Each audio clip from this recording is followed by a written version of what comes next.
കേരളപ്പിറവി ദിനത്തിൽ ആദ്യ അതിദാരിദ്ര്യ മുക്ത സംസ്ഥാനമാകാൻ കേരളം ഒരുങ്ങുന്നു. ഇന്ന് പ്രത്യേക നിയമസഭാ സമ്മേളനത്തിൽ മുഖ്യമന്ത്രി പിണറായി വിജയൻ ഈ പ്രഖ്യാപനം നടത്തും. ഇന്ന് ഉച്ചകഴിഞ്ഞ് തിരുവനന്തപുരം സെൻട്രൽ സ്റ്റേഡിയത്തിൽ നടക്കുന്ന പ്രത്യേക പരിപാടിയിൽ മമ്മൂട്ടിയും മോഹൻലാലും കമലഹാസനും പങ്കെടുക്കുന്നുണ്ട്.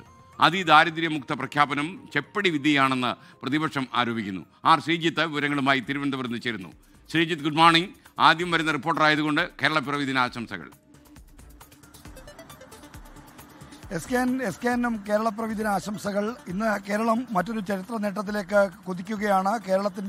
കേരളത്തെ അതിദരിദ്രമുക്ത സംസ്ഥാനമായുള്ള പ്രഖ്യാപിച്ചുകൊണ്ടുള്ള മുഖ്യമന്ത്രിയുടെ പ്രസ്താവന ഇന്ന് നിയമസഭയിൽ വരാൻ പോകുന്നു. രാവിലെ 9 മണിക്ക് ചേരുന്ന നിയമസഭയുടെ പ്രത്യേക സമ്മേളനത്തിൽ വെച്ചാണ് കേരളത്തെ അതിദാരിദ്ര്യമുക്ത സംസ്ഥാനമായി മുഖ്യമന്ത്രി പ്രഖ്യാപിക്കുന്നത്.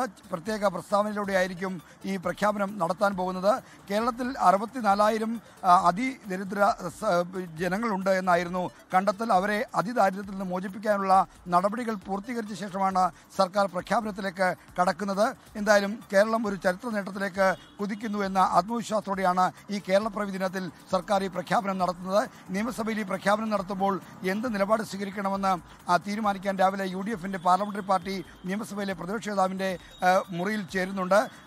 ഇത് ഒരു ചെപ്പടി വിദ്യയാണ് എന്ന വിമർശനമാണ് പ്രതിപക്ഷ നേതാവ് VD സതീശൻ ഇന്നലെ ഉയർത്തിയത്. കാരണം അന്ത്യോദയ അന്നയോജന കാർഡുകൾ, അതായത് അതിദാരിദ്ര്യം അനുഭവിക്കുന്നവർക്ക് സൗജന്യ നിരക്കിൽ ഭക്ഷ്യധാന്യങ്ങളും മറ്റും നൽകുന്ന പദ്ധതിയാണ്. അത്തരം റേഷൻ കാർഡ് ഉടമകൾ തന്നെ ഏതാണ്ട് 5 ലക്ഷത്തിൽ പരം ആളുകളുള്ളപ്പോൾ എങ്ങനെയാണ് 64,000 ആളുകൾ മാത്രം അതിദരിദ്ര പട്ടികയിൽ ഇടം പിടിച്ചതെന്ന ചോദ്യമാണ് പ്രതിപക്ഷം ഉയർത്തുന്നത്. അതുകൊണ്ട് ഇതൊരു PR ഏജൻസിയുടെ മാജിക്ക് അല്ലെങ്കിൽ ചെപ്പടി വിദ്യ മാത്രമാണെന്ന് വിമർശനം ഉന്നയിക്കുന്നു. എന്തായാലും അതിദാരിദ്ര്യ മുക്ത കേരളം എന്ന പ്രഖ്യാപനത്തിന്റെ ഭാഗമായി വൈകുന്നേരം സെൻട്രൽ സ്റ്റേഡിയത്തിൽ പ്രത്യേക പരിപാടി സംഘടിപ്പിച്ചുകൊണ്ട് ചലച്ചിത്ര താരങ്ങളായ മോഹൻലാൽ, മമ്മൂട്ടി, കമൽഹാസൻ തുടങ്ങിയ ആളുകളും ഈ ചടങ്ങിൽ പങ്കെടുക്കുന്നുണ്ട്.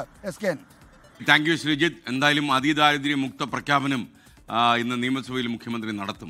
ലോകത്തെവിടെയായാലും ഏത് സമയത്തും 24 വാർത്തകളും ഓഗ്മെന്റഡ് റിയാലിറ്റി പാക്കേജുകളും എക്സ്പ്ലെയിനറുകളും വിശദമായി കാണാൻ ഞങ്ങളുടെ YouTube ചാനൽ നിങ്ങൾക്ക് സബ്സ്ക്രൈബ് ചെയ്യാം.